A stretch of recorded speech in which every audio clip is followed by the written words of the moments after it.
बिस्मिल्लाहिर्रहमानिर्रहीम। आज होने वाले अमरीकी इलेक्शन में कौन होगा अगला अमरीकी सदर? पाकिस्तान के अंदर तहरीक इंसाफ के जो चेयरमैन इमरान खान साहब को इनको एक धमकी दी गई है। अब ये किसकी जानिब से दी गई है, एक सहाफ़ी ने इंकशाफ किया गया है, इसके बारे में भी बात करेंगे। और 26वीं आईनी तरमीम पे जो अब एक वकला तहरीक शुरू होने वाली है और उन्होंने इसका चेयरमैन किसको बनाया है, ये भी आपसे इस खबर की तफसीलात शेयर करेंगे। लेकिन वीडियो शुरू करने से पहले छोटी सी दरख्वास्त कि वीडियो को लाइक और चैनल को सब्सक्राइब करना ना भूलें। तो चलते हैं आज की खबरों की जानिब। सीनियर सहाफ़ी नजम सेठी का कहना है कि मैं पहले ही बता चुका हूँ कि इमरान खान को राज़ी करने की कोशिशें हो रही हैं।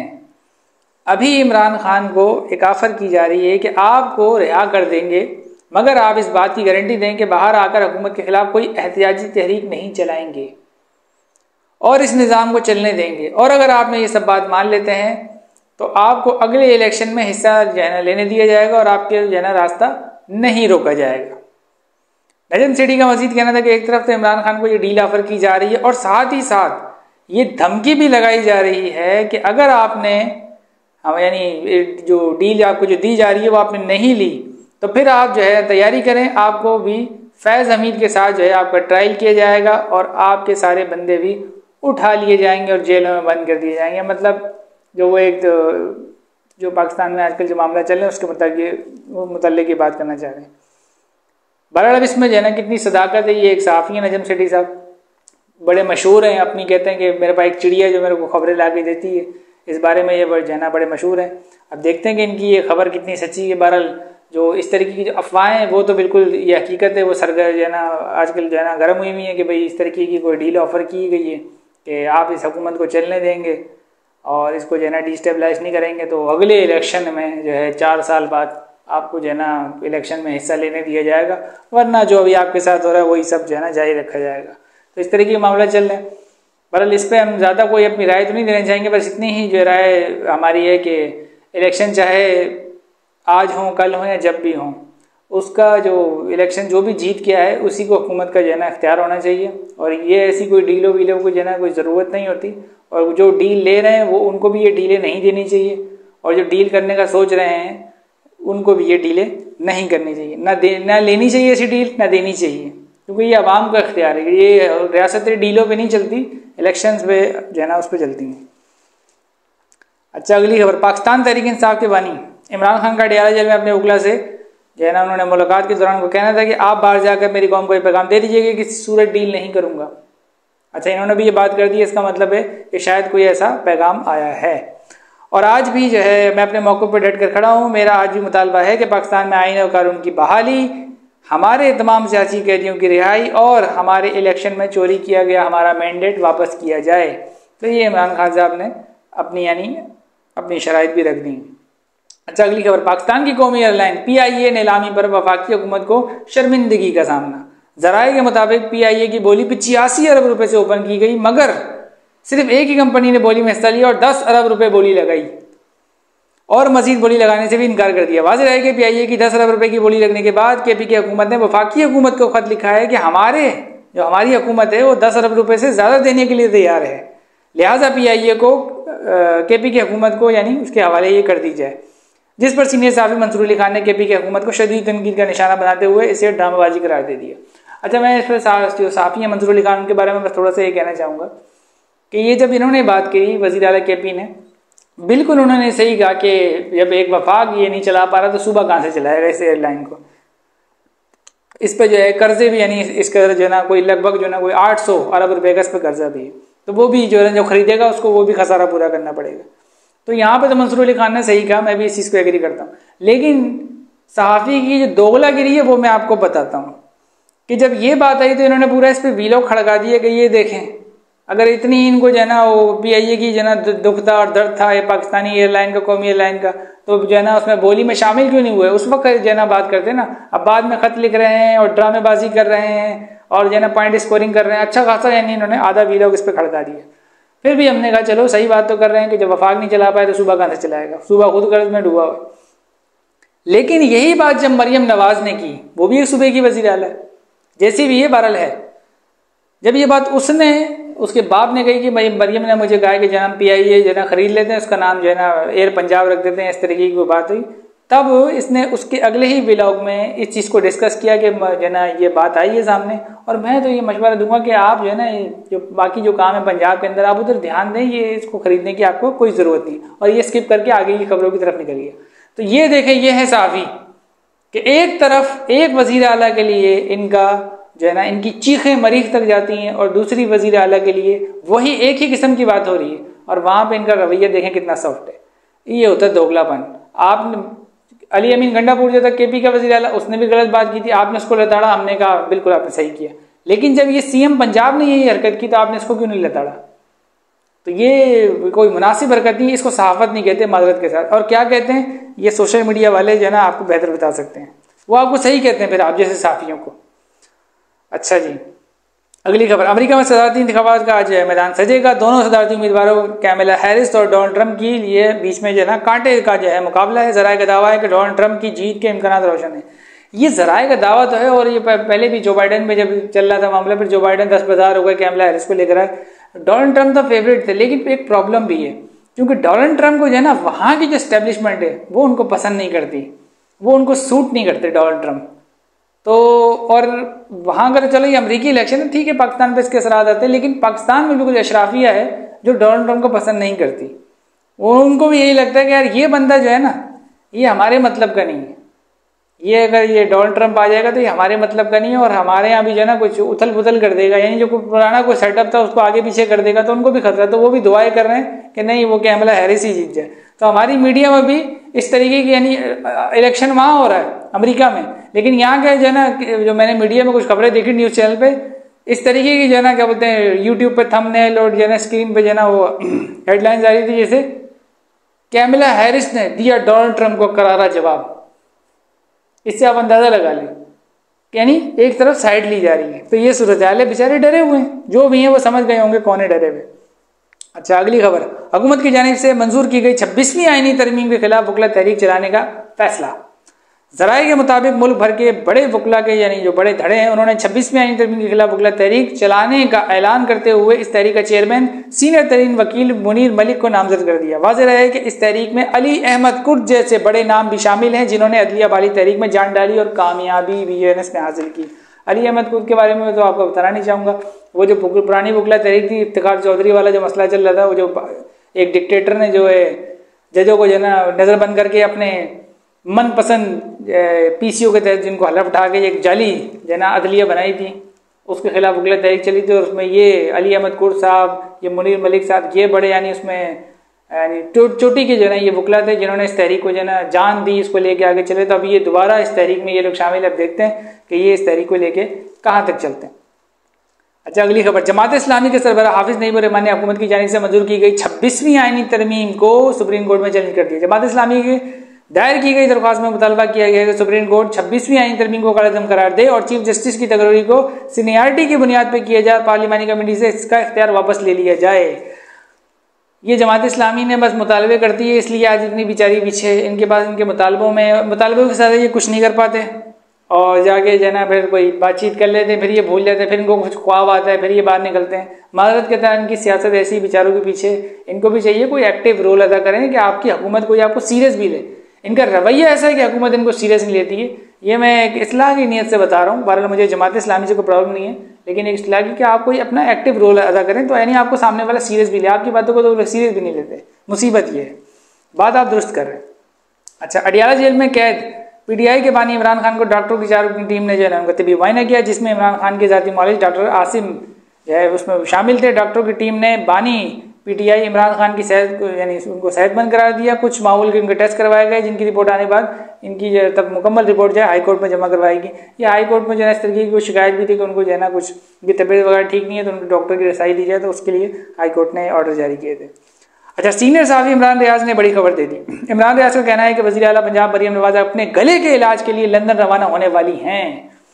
लंदन में PTI के कारकुनान ने भी जो है इनकी तैयारी शुरू कर दी है। इनकी जैसे ही मरियम नवाज लंदन तशरीफ लाएंगी वहाँ इनकी आमद पर एक बड़ा एहतजाज किया जाएगा। इमरान रियाज का मजीद कहना था कि पीटीआई कारकुन का जो है ना, उनका कहना है कि जब वो एहतजाज करेंगे, इस दौरान मरियम नवाज से ये सवाल भी पूछेंगे कि आप तो अब पंजाब की वजीर आला हैं, तो आपको लंदन में इलाज करवाने की ज़रूरत क्यों पेश आई। वाज़ेह है कि नवाज शरीफ पहले ही मुल्क से बाहर जा चुके हैं और अब मरियम नवाज नवंबर के पहले हफ्ते में लंदन जाने का जो है ना उन्होंने फैसला किया है इलाज की नीयत से, उनको गले में कुछ प्रॉब्लम है। अच्छा, इस पर मैं सिर्फ ये कहना चाहूँगा कि जो मरियम नवाज ने ये बात हुई और तहरीक इंसाफ वालों को भी उन्होंने मेंशन किया कि वो क्या क्या कुछ सोच रहे हैं। बहरहाल अभी तहरीक इंसाफ को साइड रखते हैं। इनसे सवाल ये बनता है, जो मेरा अपना सवाल है, तहरीक इंसाफ वाले जो करते हैं सवाल वो उनकी मर्जी, हमारा सवाल ये बनता है मरियम नवाज साहिबा से, आपका ख़ानदान कभी चचा, कभी अब्बा, कभी आप खुद अभी वज़ीर आला बन गई हैं, आपका पूरा ख़ानदान इस सूबे को एक अरसे तक रूल करता रहा है, पंजाब को। आप यहाँ पर एक ऐसा अस्पताल नहीं बना सके जिसमें आपका खुद का इलाज हो सके, और आप बातें अभी भी, जो मरियम नवाज है अभी भी बातें ऐसी करते हैं जैसे इन्होंने इसको, जैसे शहबाज शरीफ बोलते थे मैं ये लाहौर का पेरिस बना दूंगा। इनकी ये जो भतीजी है नवाज शरीफ की जो बेटी है मरियम नवाज, इसके भी दावे ऐसे ही हैं, हमने यूँ तब्दीली ले आई, हमने ये कर दिया, हमने वो कर दिया, तो वो कर दिया, तो ये हाल किया आपने कि आपके ख़ानदान के किसी फ़र्द का इस पंजाब के अंदर इलाज नहीं हो सकता। चले सरकारी तो छोड़े हैं, किसी प्राइवेट में भी इलाज नहीं हो सकता। तो ये है वो सूबा जिसको आप एक अरसे तक रूल करते रहे। बस इस एक सवाल पे ही आपकी गवर्नेंस की कमर टूट जाती है। अच्छा, अगली जो आखिरी जो खबर थी, जब यानी हम ये अपना वीलॉग जो है वो शूट कर रहे थे, तो जो आईनी जो तरमीम हुई थी उसके बाद जो कानून साजियाँ जो आजकल किलो के हिसाब से जो गवर्नमेंट कर रही है वो भी आपको बताते चलें, जिसमें भी एक जो सर्विसेज चीफ जो हैं, आर्मी चीफ हो गए, वो एयर चीफ हो गए, ठीक है, नेवी के चीफ हो गए, उनके बारे में जो है ना एक कानून साजी की है तेज़ी से वफाकी हुकूमत ने, जिसमें कहा गया है कि इनकी मुद्दत मुलाजमत जो है 3 साल से बढ़ाकर 5 साल कर दी जाए। इस पर ज़्यादा मैं बात तो नहीं करना चाहूँगा कि भाई ये यानी जो शख्सियत से हमारा कोई इख्तलाफ नहीं है, लेकिन मैं ये ज़रूर कहना चाहूँगा कि आपको इसकी ज़रूरत क्या पड़ी कि 3 साल से बढ़ाकर 5 साल कर दी जाए। इसका अभी क्या ज़रूरत थी इसकी, ये सोचने की बात है सबके लिए, यानी पूरी पाकिस्तानी कौम के लिए, कि इस वक्त मुल्क में माशी चैलेंजेस हैं, ठीक है, दीगर मामला हैं, लेकिन इस कानून का जो अभी आपने जो इतला किया है, ये जो भी आपने कानून मंजूर किया है, इसकी ज़रूरत आप जो है ना नहीं समझा पाएंगे कि इसकी ज़रूरत क्या थी। हाँ, अगर अपोजिशन की निगाह से देखा जाए, अपोजिशन की निगाह से देखा जाए तो फिर समझ आता है कि हाँ, आपने जो ये सर्विसेज चीफ जो खबर चल रही है, सर्विसेज चीफ मतलब तीनों चीफ की जो है ना वो मुद्दत मुलाज़मत में इजाफा किया, लेकिन अपोजिशन की निगाह से देखा जाए तो वो समझते हैं कि ये सबकी जो है ना, ज़ाहिर बात है किसी एक की बढ़ाते तो मसला होता है, सबकी जो है ना तीनों चीफ की जो है ना मुद्दत मुलाज़मत बढ़ा तो दी है, लेकिन मकसूद किसका था कि बस इसकी जो है बढ़ानी है। तो अपोजिशन जो है ना इस वक्त ये सोच रही कि उसकी मुद्दत मुलाज़मत बढ़ाइए, ताकि अपनी जो एक इल्ज़ाम लगता रहता है कि गवर्नमेंट के पीछे जो है ना इस्टेब्लिशमेंट है, इल्ज़ाम ऐसा आयद मुबैना तौर पर आता रहता है। तो अपोजिशन का जो ये कहना है कि ये मुद्दत मुलाज़मत जो है ना इन्होंने अपनी हुकूमत को तूल देने के लिए, ताकि इनकी जो हुकूमत है ये जिन कंधों पर खड़ी हुई है वो कंधे सलामत रहें, इसलिए इन्होंने किया है। बहरहाल इनके इस फैसले को हमारी नज़र में तो खैर इसकी ज़रूरत नहीं थी, बहरहाल इन्होंने कर दी है। इस फैसले को अवाम पे छोड़ते हैं और देखते हैं कि अब आगे की सूरत हाल क्या होगी और अवाम इस फैसले को किस एंगल से लेती है। क्या ऐसा फैसला करने से कि सर्विसेज चीफ की मुद्दत मुलाज़मत बढ़ने से क्या उनकी रोटियां सस्ती हो जाती हैं या महंगाई में कमी आ जाती है, तो बहुत अच्छी बात है। और दूसरी तरफ मैं जो है ये भी सूचना अभी हमें लेटेस्ट जो है ना मौसूल हो रही है खबर कि गवर्नमेंट ने सुप्रीम और भी बहुत सारे किए, लेकिन ये बड़ी खबरें बता रहा हूँ हमको कि जो कोर्ट है सुप्रीम कोर्ट, उसके अंदर जजेस की तादाद जो 17 थी उसको बढ़ाकर 34 कर दी है। क्या वहाँ पे 34 जज होंगे? माशाल्लाह। अभी मैं कल ही एक जो है खबर पढ़ा था, यानी इसको मैं यानी कंफर्म नहीं कर सकता, बहरहाल जो 19-20 का शायद इसमें फ़र्क हो, कि इंडिया जिसकी आबादी 1 अरब, अंदाज़ा करें 1 अरब 30-40 करोड़ यानी लगभग इसकी आबादी है इंडिया की, इतनी आबादी यानी 1 अरब 30 करोड़ 40 करोड़ इंडिया की आबादी, उसके सुप्रीम कोर्ट में जो जजेस है ना वो मेरे ख्याल 34 या 35 है, इतनी बड़ी आबादी। और पाकिस्तान में यानी 1 अरब 40-50 करोड़ की जो आबादी का बता रहा हूँ, और पाकिस्तान के अंदर जहाँ आबादी 50 करोड़ भी नहीं है, 30 करोड़ भी नहीं है, अभी मुश्किल से बोलते हैं 22 या 24 करोड़ है। इस आबादी पर सुप्रीम कोर्ट के जजेस को पहले 17 से भी कम थे, ये पहले इनको जो है ना एडहाक 2 डाल के इनको 17 किया गया, अब ये 17 से भी बढ़ाना चाहते हैं, 34 जज, यानी हम कितने अमीर मुल्क हैं कि अब यहाँ पर 34 जज। जाहिर बात है ये जजेस जो होंगे फिर इनकी पेंशन है, इनकी तनख्वाहें, क्या अभी सूरत हाल देख रहे हैं, इनकी तनख्वाह कोई क्या बोलते हैं पियून के बराबर तो नहीं होती ना, लाखों में इनकी तनख्वाहें होती हैं। फिर ये रिटायरमेंट, उनके बाद इनके पैसे, इनकी पेंशनें कौन देगा? हम अपनी जेब से देंगे। तो कौन है इनसे पूछने वाला कि अभी इसकी क्या ज़रूरत थी? जैसे मैंने आपको बताया ना वो अभी दूसरा इन्होंने जो कानून साजी की उसकी क्या ज़रूरत थी, ऐसे ये भी एक सवाल छोड़े जा रहा हूँ कि इसकी भी क्या ज़रूरत थी। लेकिन फिर वही बात करूँगा, अगर आप इसको अपोजिशन जो है जमातों की नज़र से देखेंगे तो पता चलेगा कि भाई काजी सफाइज के जाने के बाद बेचारी हुकूमत के पास जो है ना सुप्रीम कोर्ट में इनके जो हामी जज हैं उनकी तादाद कम हो गई है, और तो कोई तरीका नहीं है अक्सरियत बनाने का। तो चलो एक कानून साजी करके जजों की तादाद ही बढ़ा दो ताकि अपॉइंटमेंट का इख्तियार हमारे पास आए, तो हम फिर अपने मन मर्जी के जो है ना जजिस सुप्रीम कोर्ट में और हाई कोर्ट में भी क्या है कि 9 से 12 कर रहे हैं। इस्लामाबाद हाई कोर्ट का आया कि वहाँ पे भी जो है ना 9 से 12 जजिस करेंगे, तो वहाँ पे भी हमें इख्तियार मिल जाएगा, हम वहाँ पे भी जजिस बढ़ाकर अक्सरियत हासिल कर लें। आजकल बेचारी हुकूमत यही कर रही है, रोज़ाना के हिसाब से कानून साजी कर रही है। और जिस तरीके से सुप्रीम कोर्ट के अंदर जो ये यानी अदालतों के साथ जो कर रही है ना, हमारा उस पर बड़ा हमें बड़ी तशवीश है। जिस तरीके से अदालती मामला प्रैक्टिस एंड प्रोसीजर एक्ट के अंदर जैसे ये तरमीमें करती गई, कभी ये बढ़ा दिए, कभी 2 जज कम कर दो, कभी यूं कर दो, और जिस तरीके से सुप्रीम कोर्ट जो खामोश है, जो चीफ जस्टिस खामोश है, अभी जो नए चीफ जस्टिस आए हैं याहिया अफरीदी साहब, वो भी खामोश जिस तरीके से हैं, तो उस पर भी हमें बड़ी तशवीश जो है ना पाई जाती है कि ठीक है, मैंने कहा ना एक रेड लाइन होती है पार्लियामेंट की, एक रेड लाइन होती है, उनकी भी हर इदारे की एक रेड लाइन है। तो जिस तरीके से हुकूमत मुदाखलत पे मुदाखलत किए जा रही है सुप्रीम कोर्ट के अंदर, अदालतों के अंदर, तो कैसे इंसाफ फिर जो है ना शफाफ मिलेगा किसी को, आम आदमी को, ऑपोजिशन को, या कल को खुद हुकूमत ऑपोजिशन में होगी, इनको इंसाफ कैसे मिलेगा? अभी तो इनको नहीं पता ना, अभी तो हुकूमत के नशे में। कल को जब ये ऑपोजिशन में आएंगे तो यही जो कानून साजियाँ आज जो ये शायद ये सोच के कर रहे हैं कि हम इसका जो है ना ऑपोजिशन को जो है ना इससे मदद सिखाएंगे, तो कल को ये जो है ना जब खुद ऑपोजिशन में आएंगे तो यही कानून इन पर अप्लाई हो रहे होंगे और इनकी चीखें जो है ना मरीख तक जा रही होंगी। लेकिन अभी ये बात इनको समझ नहीं आएगी। हम तो सबकी बात करते हैं, इसलिए हम इनको कोशिश कर रहे हैं इनको बताने की, लेकिन सुप्रीम कोर्ट पे अहम जिम्मेदारी है, कम से कम उनको तो सोचना चाहिए। उनको तो सोचना चाहिए कि किस तरीके से जो है ना ये दिन ब दिन यानी मजाक बना के रख दिया है कि हर 2-3 महीने बाद जो है ना अदलिया में नई कानून साजी है, क्या तमाशा बना दिया इस हुकूमत ने। तो इसमें जो है ना आम बंदा तो बाद में बोले ना, पहले तो वो जो इदारा मुतासिर हो रहा है उसके पास इख्तियार भी है, उसके वो अदलिया जो है वो एक आज़ाद इदारा है, वो मातहत नहीं है हुकूमत के। उसने तो हुकूमत के खिलाफ भी फैसले देने होते हैं, उसने अपोजिशन के खिलाफ भी फैसले देने होते हैं। लेकिन इस तरीके से जब मामला होगा कि भाई पार्लियामानी कमेटी जो है ना चीफ जस्टिस चुनेगी, और इस तरीके की जब मामला होंगे कि जजेस अपॉइंटमेंट भी सियासतदान बैठ के कर रहे होंगे, तो वो कैसे जजेस होंगे जिनको बैठ के अपॉइंट सियासतदान कर रहे होंगे? 3 नाम भेजे जाएंगे चीफ जस्टिस को अपॉइंट करने के, और फिर जो है ना यहाँ से जो कमेटी है उसको जो है ना वो ओके करेगी। तो ये भी क्या अजीबोगरीब किस्म का मामला है। फिर कैसे यानी जो उनको फैसला जिनको देना होगा वो पहले से, यानी जब चीफ जस्टिस की तैनाती का वक्त आएगा पहले से ही जो जजेस होंगे उस वक्त जब भी ये अगला चीफ जस्टिस होगा वो पहले से ही जो है ना हुकूमत को खुश करने में लगे होंगे कि हमारा पूरा निकल आए, हमें चीफ जस्टिस बना दिया जाए, हम इनके जो है ना अच्छे इनके फैसले, तो इंसाफ को तो गला उठ जाएगा।